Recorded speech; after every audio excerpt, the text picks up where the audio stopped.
Backroom Botox, our investigation continues. We first revealed problems with some of these cosmetic injections. Everyone was just kind of panicking. It was like, oh my gosh, like, you know, what's going on? And then the EMS and police arrived. Anyone can get trained to administer Botox in Texas as long as it's under the supervision of a medical professional.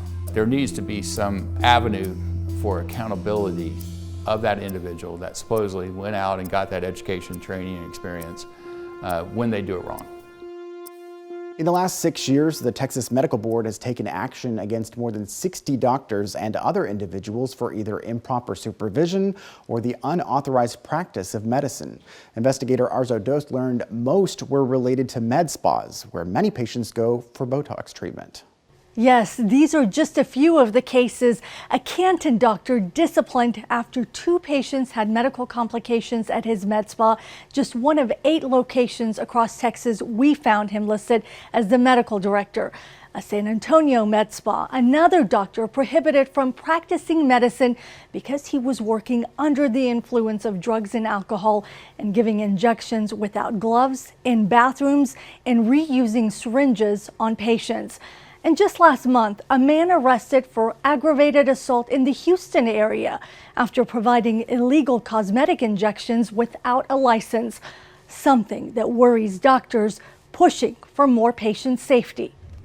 It's sort of this environment that hasn't been regulated. Dr. Jeffrey Hall is a plastic surgeon, serving as medical director for all of the providers at 2 Austin area med spas. My responsibility is to have oversight on everything that's done in the practice. All of this is Botox. While his staff includes estheticians, only he, a nurse, and a nurse practitioner administer injections like Botox. I witnessed them doing their treatments, and they've also done training before they walked in the door to work here. But the rules are different depending on where you live. In Texas, Botox injectors must have someone licensed in medicine supervising, like a physician assistant, a registered nurse, or a doctor serving as a medical director, like Dr. Hall, in case there are complications.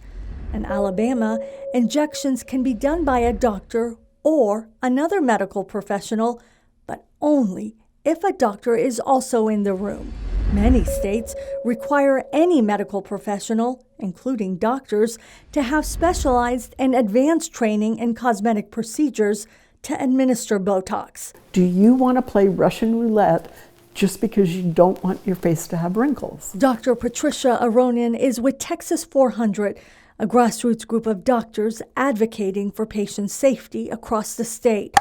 The nonprofit says it will be watching closely next session as Senator Charles Schwartner refiles a bill to prevent estheticians and cosmetologists from injecting Botox and other products unless they're licensed through the state or authorized to give the shots. My plea to the public is educate yourself, ask questions.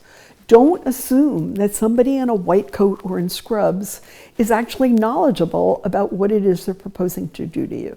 It's tough to track the size of this problem. Dr. Aronin says people don't always know how or where to file complaints with the Texas Medical Board, and it can be embarrassing for some to share what happened.